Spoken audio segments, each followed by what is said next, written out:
And we are joined now by the President of the United States, Donald Trump. Mr. President, thanks for starting your morning with us. We're excited to have you.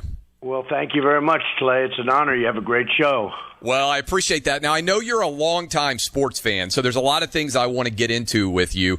But I want to start. You've been a big supporter of Tom Brady for a very long time.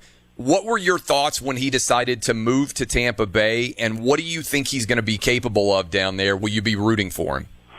Well, I think he's going to do a great job. You know, he's a winner. He knows how to win. That's a big thing. And he's just been a great quarterback with a great coach. It's a great combination, and a great owner in Bob Kraft, frankly. And he probably wanted a change. He wanted a change. And I think, you know, he had plenty of teams to go to. And he picked one with, from what I understand, a good offensive line and very good receivers. He looked at that closely. I think he probably had other choices where they had players. I think his biggest thing is he wants to win. And from what I know, and I know the ownership of the team, they'll do whatever they have to because they're fantastic people, the owners of the team that Tom's on now. And I think he's going to do well in Tampa Bay. I think he'll do well. I don't know why it would be a surprise, but perhaps it will be. But I think he's going to surprise a lot of people. I think he's going to do great. We're talking to the President of the United States, Donald Trump. Mr. President, what do you hear about the NFL? I know there's been a lot of talk. You mentioned that you talked to several different owners, Bob Kraft in particular. How confident are you that come September 10th with the scheduled opener between the Texans and the Chiefs that the NFL will be underway and everybody out there who's an NFL fan will be able to watch? Well, they want to open, and they want to open badly, and they've been working with government. I would say this, if they don't stand for the national anthem, I hope they don't open. But other than that, I'd love to see them open, and we're doing everything possible for getting them open. They can protest in other ways. They shouldn't protest our flag or our country. But, Have you talked with owners about your hope that they're going to stand for the national anthem, the players? They know my feelings very well. They've been expressed. I think it's been horrible for basketball. Look at the basketball ratings. They're down to very low numbers, very, very low numbers. People are angry about it. They don't realize that they have enough politics with guys like me. They don't need more as they're driving down, going up for the shot. You know, they don't need it. And there was a nastiness about the NBA, the way it was done, too. So I think that the NBA is in trouble. I think it's in big trouble, bigger trouble than they understand. And frankly, ice hockey, which is doing very well, they didn't do that. They respected the mores. They respected what they're supposed to be doing, and they're actually doing very well, as I understand it. I don't have much time to be watching this stuff, just so you understand. It's just what I'm reading and what I'm seeing. But ice hockey was with respect. I did not like what baseball did even a little bit. And, again, you have to stand for your flag, and you have to respect your flag and your country. You're making millions of dollars a year to be playing a sport you'd be playing anyway. If you didn't make, they'd be playing it on the weekends. And they have to respect their country. And if they don't, frankly, if the NFL didn't open, I'd be very happy. If they don't stand for the flag and stand strongly, I would be very happy if they didn't open. Without that, and with that being said, I'd love to see them open. We're talking to Donald Trump, the President of the United States. And President Trump, when you look at the NBA, and you just referenced the NBA and all of the political statements that they're making, it seems like every time you send a tweet, a executive, a coach, a player, somebody will come out and immediately fire back at you. But yet the NBA is taking billions of dollars from China. There are all sorts of human rights violations going on in China right now. And none of the players and none of the coaches will say a word about that. Does it feel hypocritical that they will rip the United States, they won't stand for the anthem, they'll rip you as the president, but they won't say a negative word about China at all? Well, I haven't noticed them sending things back at me, but I will say that, I wouldn't be that surprised. Some are very nasty, very, very nasty, and frankly, very dumb.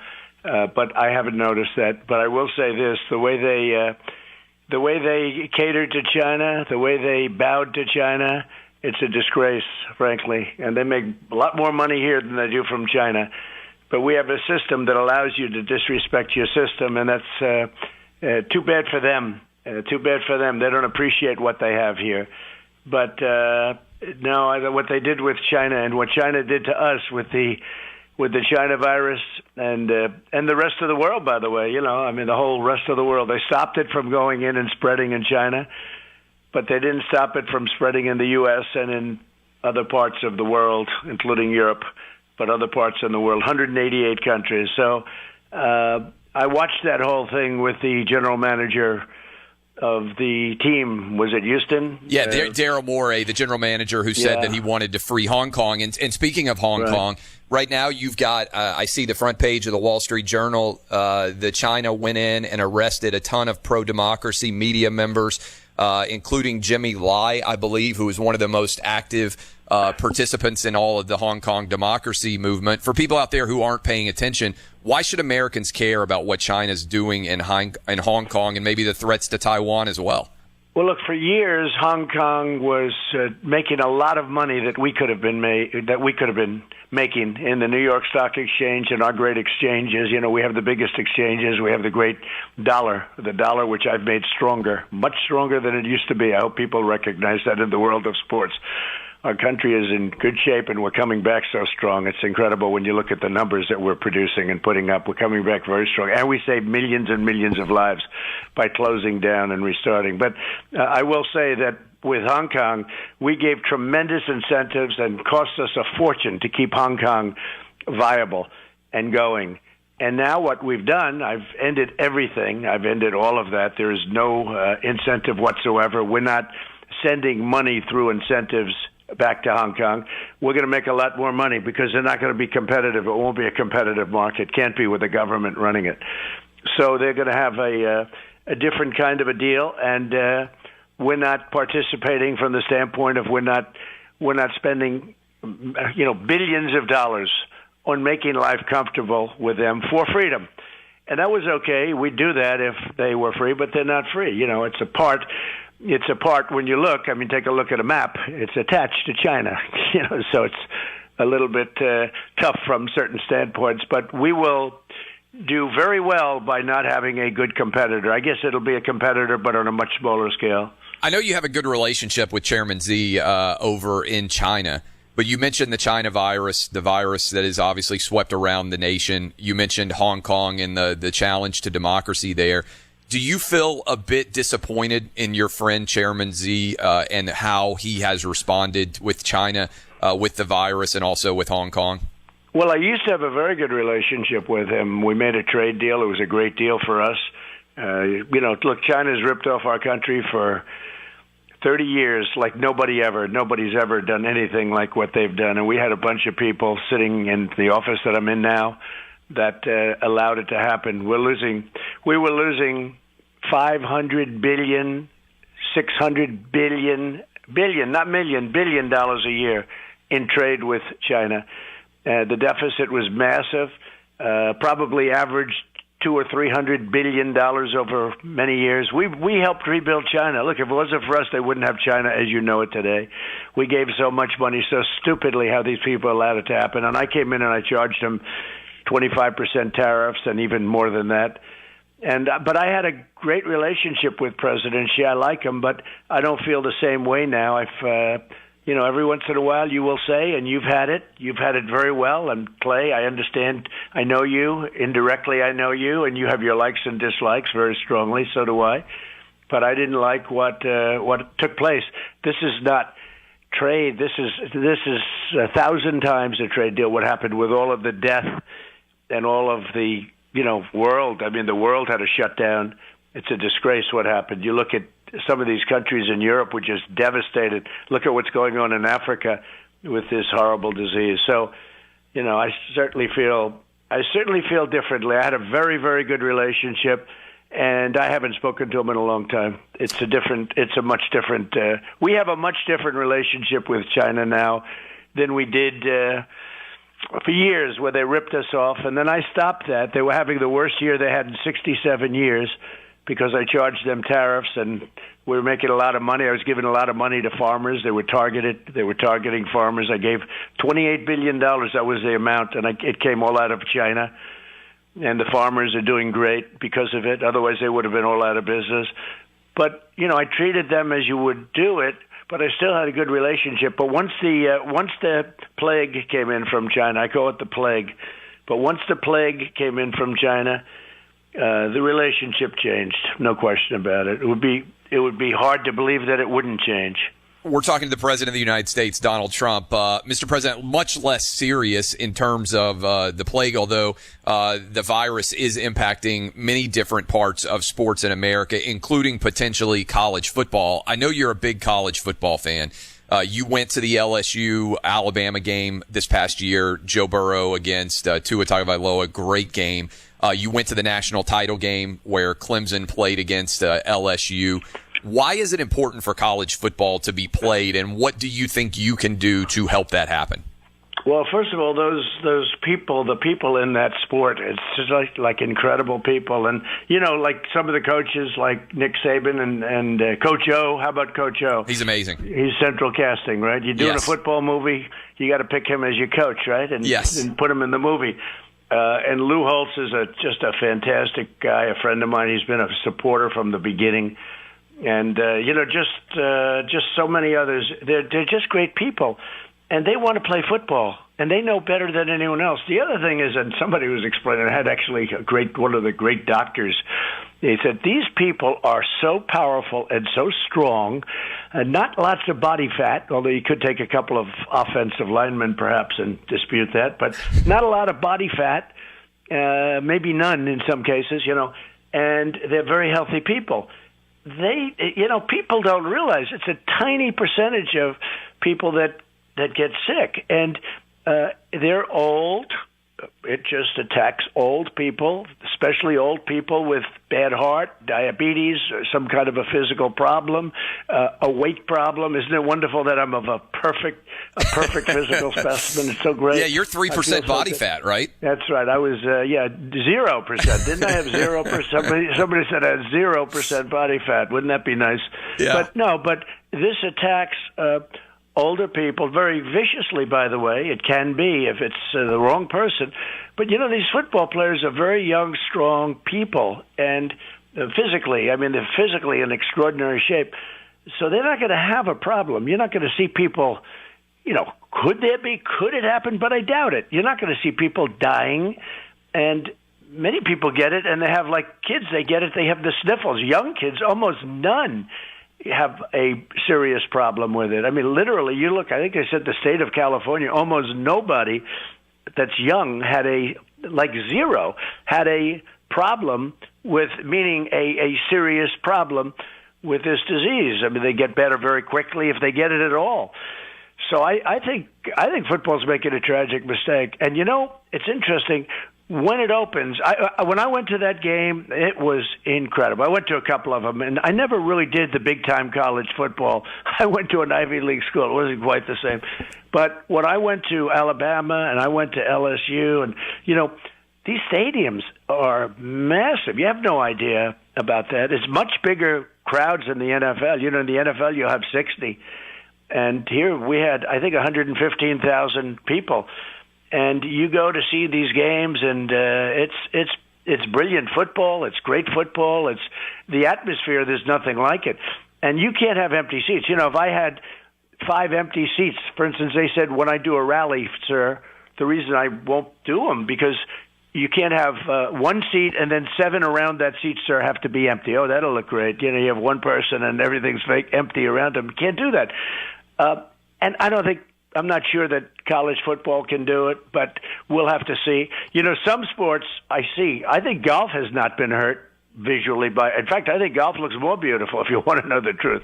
Instead of a lot of people, the cheering's good, and certainly I guess the income is good and all, but golf works.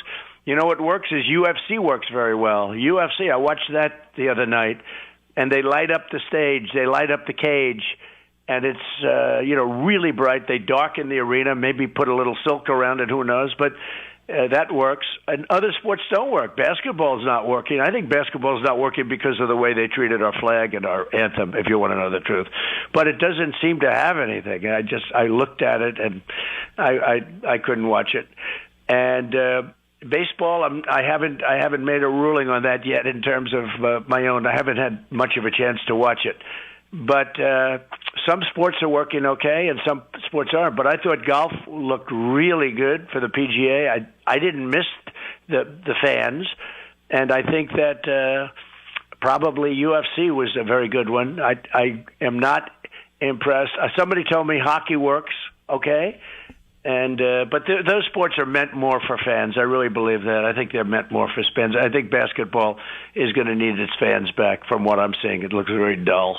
I know you're ready for the economy to be back rolling, and sports are a big part of that, and schools opening are also a big part of that. Yeah. I'm going to ask you about both, but I also wonder, do you ever think to yourself, I should play a trick on the media and say the exact opposite of what I actually believe so they'll support it? So because it seems like every time you come out, like you say schools should open, and the media immediately says, oh, schools can't open. But if you had said, hey, we can't open schools, I feel like the media would have said, oh, we got to open schools. The president's crazy. You ever think about using that and playing a mind trick on them? Because I talk about it all the time. Nobody else does.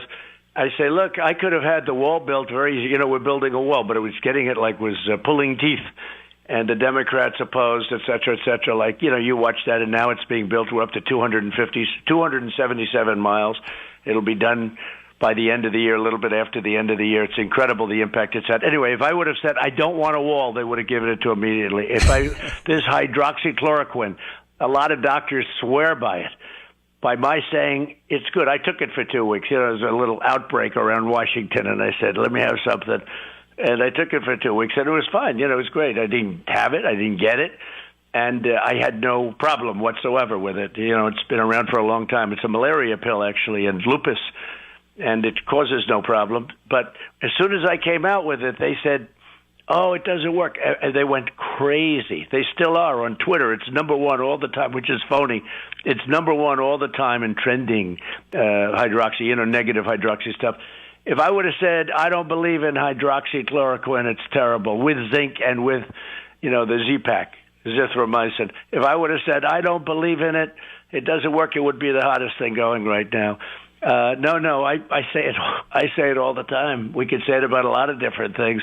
Even religion. I held a Bible in front of a church that the agitators and anarchists, they call them protesters, they tried to burn down a church. And I held a Bible up in front of the church, and they said it was a terrible thing I did. So I said, I even affect religion negatively, okay? I hold a Bible in front of a church that they tried to burn down the day before. And they say, isn't he a terrible human being? And I said, I've affected religion, hydroxy, and just about anything else. Maybe even your show after today. That'll be the end. You've got these great ratings going, I see, Clay, and you have a hell of a show.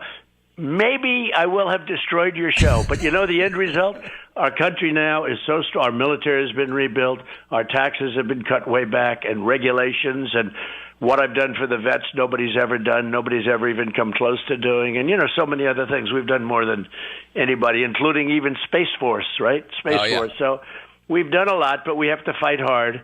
Probably I have to fight harder than a lot of other people. Last question for you, because I know you got a ton of things to go. There's talk that Joe Biden's going to announce his vice president either today or tomorrow. It seems like it's dragged on for some time. Who do you think he's going to pick? Who should he pick? I know you like playing the political game. You weren't a politician for a long time. If you were sitting back on your couch watching television and following this election, what do you think he's going to do? What do you think he should do? Well, I think that I would be inclined to go a different route than what he's done, doing it the way he roped himself into, a certain group of people, which he said is he fine. Had to pick a woman. He said that, and, some people would say that men are insulted by that, and some people would say it's fine. I don't know. I will say this. People don't vote for the vice. This is history. This isn't necessarily me. This is history because we have a great vice president. Mike Pence has been incredible, actually. He's been a great vice president and done a really, really good job in everything I've given him. But people don't vote for the vice president. They really don't. They don't vote for the vice president. Like you can pick George Washington to be your vice president. Let's pick up Abraham Lincoln coming back from the dead. They just don't seem to vote for the vice president. Now, in this case, because Joe's got some things going on. Let's not kid ourselves, unless I don't know where your politics are, but Joe's got some pretty big things going on. So, this is going to be a very a very important pick, and it'll be interesting to see who he chooses. I'm interested to see also. In the end, I don't think it's going to matter. Joe's going to have to stand on his own 2 feet, and we're doing very well. Our poll numbers have really come up. We we were unbeatable, and then we got hit by the China plague, by the China virus, and obviously we got hit hard, and that affects a politician. Look all over the world. When you get hit, it affects a politician. So we fought, and we've done a really good job with that and every other thing. And now the economy's come back so strong, and my poll numbers are good. They're getting very good. I think they're going to go even much higher. People appreciate what we're doing. So I don't know who he's going to pick. In theory, it doesn't matter much, but maybe with him it probably matters much more than it normally does for the obvious reason. I know I said last question, but I hit you with a sports question on your way out. The number one debate among sports fans for the last 10 years probably has been who is better as a basketball player, Michael Jordan or LeBron James. Which Michael do you Jordan. think, no doubt in your mind? Well, I've seen them both. Michael Jordan is. Plus, he wasn't political, so people like him better. That is a perfect answer. Donald Trump, President Trump, I appreciate you coming on. You're welcome to come on anytime to talk sports with us. Thank you for the time this morning, sir, and good luck the rest of your term and maybe a next one, too. Thank you very much. Great. Thank you. That is President Donald Trump. I am